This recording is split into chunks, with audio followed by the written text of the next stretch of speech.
देवघर से भागलपुर ले जा रही विदेशी शराब की बड़ी खेप को सनहौला स्थित पुलिस चेक पोस्ट पर पकड़ा गया।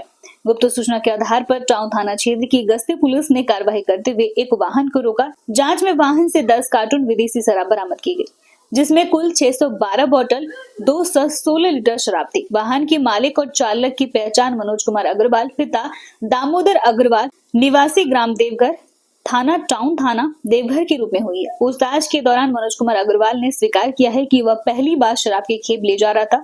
नमस्कार, आप देख रहे हैं शहर का सबसे लोकप्रिय चैनल हिंद विहार।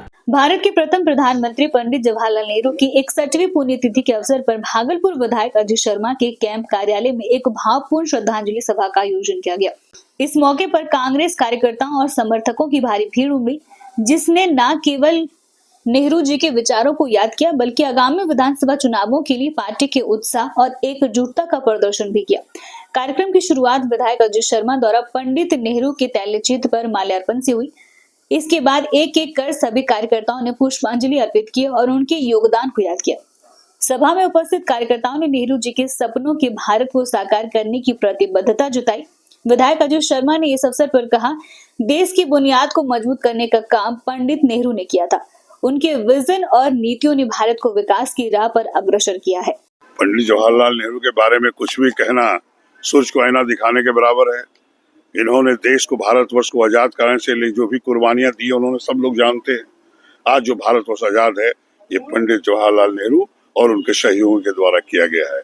और आपको बता दें, जो भारतवर्ष आज इतना आगे बढ़ा है यह देन है तो पंडित जवाहरलाल नेहरू और उनके सहयोगियों का।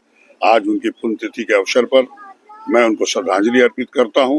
मैं अपनी तरफ से नहीं, पूरे भागलपुर वासियों की तरफ से, पूरे कांग्रेस जन की ओर से, पूरे बिहार वासियों की ओर से, पूरे देशवासियों की ओर से, और हम उनसे आग्रह करेंगे, इन्होंने भारतवर्ष को जो आजाद कराने के लिए आगे बढ़ाने की कुर्बानियां अपनी दी है, आप लोग भी आगे आइए और फिर भारतवर्ष को भागलपुर बिहार के साथ आगे बढ़ाने का काम कीजिए। भागलपुर का पहला NABH मान्यता प्राप्त अस्पताल ओम ENT एंड मैटरनिटी हॉस्पिटल। यहाँ मिलती है कान, नाक, गले और मैटरनिटी संबंधित अत्याधुनिक सुविधाएं। यहाँ ब्लडलेस और दूरबीन विधि, एंडोस्कोपी, ब्रोंकोस्कोपी और मॉड्यूलर ऑपरेशन थिएटर की सेवाएं 24 घंटे उपलब्ध है। साथ ही यहाँ ऑडियोलॉजी और स्पीच थेरेपी की भी सुविधा उपलब्ध है। महिलाओं के लिए मॉड्यूलर लेबर टेबल और सीजेरियन सेक्शन टेबल के साथ 24 घंटे संपूर्ण मैटरनिटी की सुविधा उपलब्ध है। साथ ही यहाँ बांझपन के इलाज के लिए सेवाएं उपलब्ध है। हमारे यहाँ कैशलेस सुविधा उपलब्ध है। हमारा लक्ष्य आपकी सेहत और सुरक्षा। ओम ENT एंड मैटरनिटी हॉस्पिटल, हर कदम पर आपके साथ।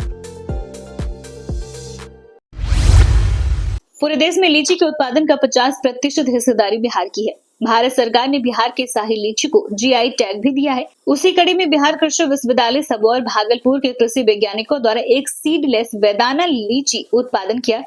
BAU के कुलपति डॉक्टर DR सिंह ने बेदाना लीची की खासियत को देखते हुए GI टैग के लिए भारत सरकार के पास अनुरोध पत्र भेजा है।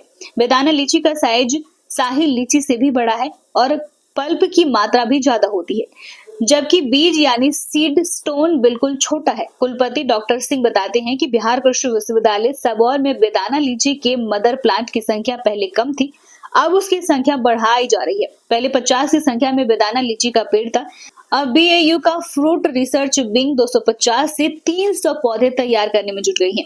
हमारे बागान में जो आपने सीडलेस लीची की बात कही, बेदाना लीची की बात कही, इसके मातृ पौधे जो मातृ वृक्ष जिसको बोलते हैं, एक कुछ संख्या कम थी, लेकिन अब हमने संख्या काफ़ी बढ़ा दिया है। एक बड़ा आर्चर्ड भी बना रहे हैं क्योंकि इसका डिमांड बहुत ज़्यादा है।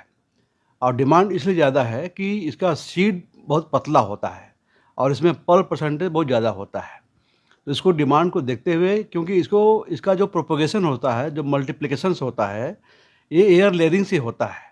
तो क्योंकि मातृ पौधे जो मदर प्लांट हैं, हमारे पास संख्या कम थी, तो हर साल करीब 40 से 50 पौधे ही हम तैयार कर पाते थे। अब हमारे पास जो मदर प्लांट का ब्लॉक है, करीब 50 पौधों का एक बहुत बड़ा ब्लॉक हम बना रहे हैं। ऑलरेडी हमने प्लांटिंग कर दिया है। करीब ये 3-4 साल के बाद जब ये जो पौधे और बड़े हो जाएंगे तो इससे और हम पौधे बढ़ा सकते हैं।